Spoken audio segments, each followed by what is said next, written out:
ओवे, अरे माझी काय रे? बरं झालं तू आलास. बस इथे, का? मला बोलायचंय तुझ्याशी. काय झालं? एवढं सिरियसली का बोलतेस माझ्याशी? काय चुकलं का माझं? ते सगळं मी ठरवेन. तू आधी तुझं तोंड उघड. आकर. तोंड उघड का? डॉक्टर डॉक्टर खेळायचंय? जेवढं सांगितलंय तेवढं कर. आकर. आज नाहीये. काय नाही येते? तू आज दारू प्यायला नाहीस. तुझ्या तोंडाचा वास नाही येत. अरे माझे बच्चे बाप, म्हणजे तुला ना ट्रॅफिक पोलीस मध्ये असायला हवं. अचूक ओळखलंस तू. बाबा तू खोटं बोललास माझ्याशी. काय खोटं बोललो मी तुझ्याशी? तू काल आबिरच्या घरी गेला होतास ना त्याच्या आईला भेटायला. इकडे इकडे इकडे इकडे बस. तुला कोणी सांगितलं? मला आबिरचा फोन आला होता.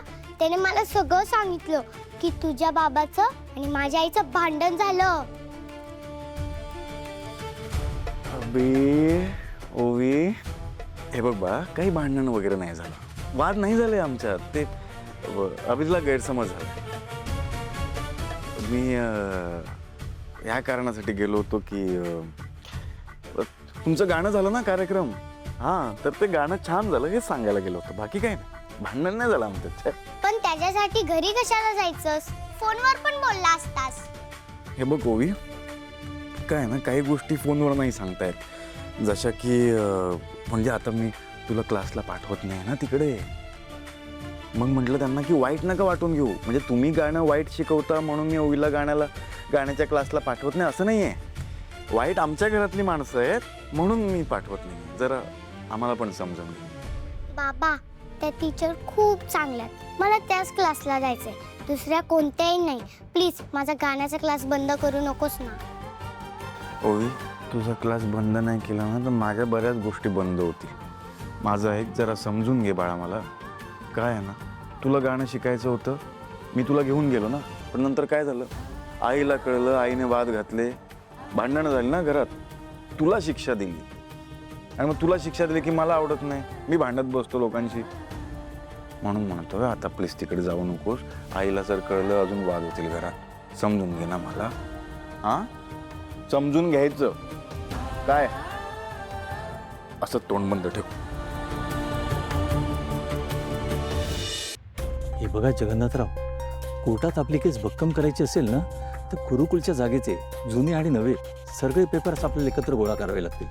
एक जरी कागद राहिला ना तरी आपली केस हाताबाहेर जाऊ शकते. नाही नाही वकील साहेब, असं होऊन नाही चालणार. मी सगळे कागदपत्र जमा करतो.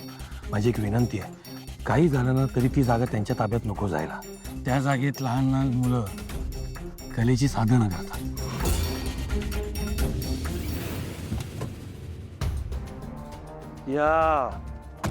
या तिलोत्तमा मॅडम या. कोर्टाच्या पायऱ्या चढायला आवडतं वाटतं. दिलेला शब्द पाळत जा की कधीतरी. शब्द मी दिलेला शब्द मी कायमच पाळते. पण शब्द कोण पाळत नाही हे तुला सांगायची गरज नाहीये.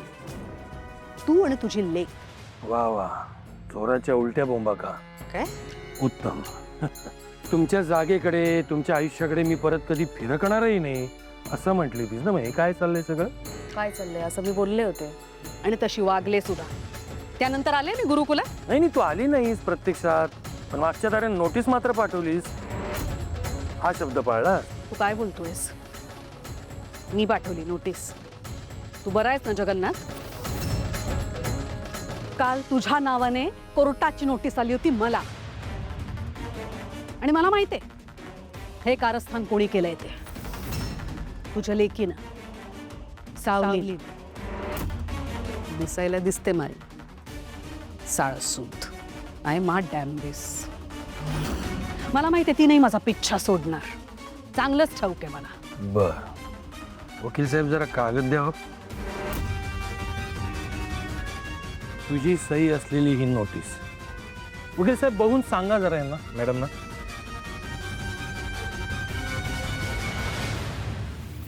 मॅडम, हे जगन्नाथराव म्हणतात ते खरं आहे. ही नोटीस तुमच्याच ऑफिसमधनं तुमच्याच नावाने पाठवण्यात आली आहे. यावर तुमची सही आहे. ही हे बघ काहीतरी गैरसमज होतोय. ही नोटीस मी नाही पाठवली आहे. आपण का पाठवू ही नोटीस? तुम्हाला माहिती आहे ना आपण नाही पाठवली आहे. सही माझी दिसते पण सही मी नाही केली आहे. मी नाही केली आहे सही. मला इंटरेस्टच नाही याच्या जागेमध्ये. मी का पाठवेन असं? कागद बघितल्यानंतर पायाखालची जमीन सरकली का? जगन्नाथ प्लीज. नीट बघ, वाटलं तर तारीख बघ. आधी तू मला नोटीस पाठवली आणि उत्तर म्हणून मी तुला नंतर नोटीस पाठवली. बघ. हे बघ, ऐक, काहीतरी गडबड आहे. मी सांगते तुला, माझ्या शब्दावर विश्वास ठेव. ही नोटीस मी तुला पाठवलेली नाहीये. काहीतरी गडबड आहे. बस झालं. आता माझा तुझ्यावर विश्वास राहिलेला नाही. लढाई तू सुरू केलीस ना तिलोत्तमा, संपवणार मी. एक गोष्ट लक्षात ठेव, ही फक्त जागा नाही आमच्यासाठी, कितीतरी लेकरांचं भविष्य आहे त्या जागेत.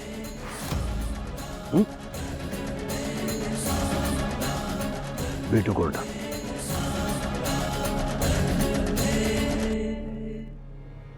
जर ही नोटीस मी पाठवलेली नाही तर मग माझ्या नावाची, माझ्या सहीची ही नोटीस जगन्नाथकडे कोणी पाठवली असेल?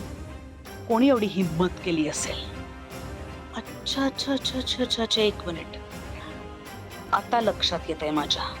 हे काम दुसरं तिसरं कुणाचं नसून आलं लक्षात. मॅडम, आपली केस बोर्डावर यायची वेळ झाली आहे. आपण आतमध्ये जाऊया का? हा नाही, तुम्ही जा आणि आजची वेळ जरा मारून न्या प्लीज. आजची तारीख पुढे ढकलता येते का बघा प्लीज माझ्यासाठी. ठीक आहे, बघतो मी.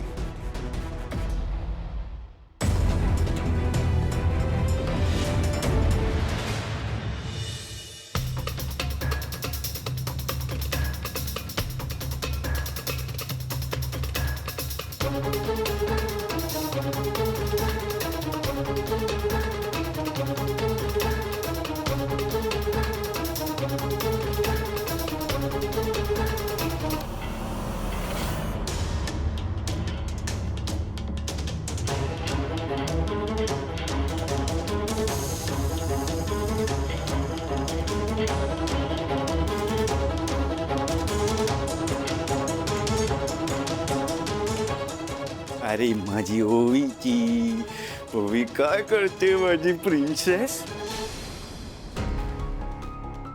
काय झालं? पसारा का केलंस तू असा? काय हवंय तुला? काय शोधतेस तू?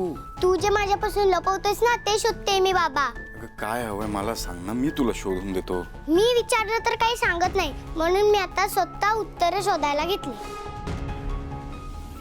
हे बघ ओवी, जे सत्य तू शोधायला जातेस ना, जगभर जरी शोधलंस ना तरी तुला सापडायचं नाही ते. हा शोध कारभार तुझा चालू आहे ना, हा आत्ताच इथल्या इथे थांबव. काय ऐक माझं, आणि हा जो पसारा केलायस ना, आपण तू आवरायचा. आवर, उचल उचल, बघू नकोस माझ्याकडे. आगा नाही.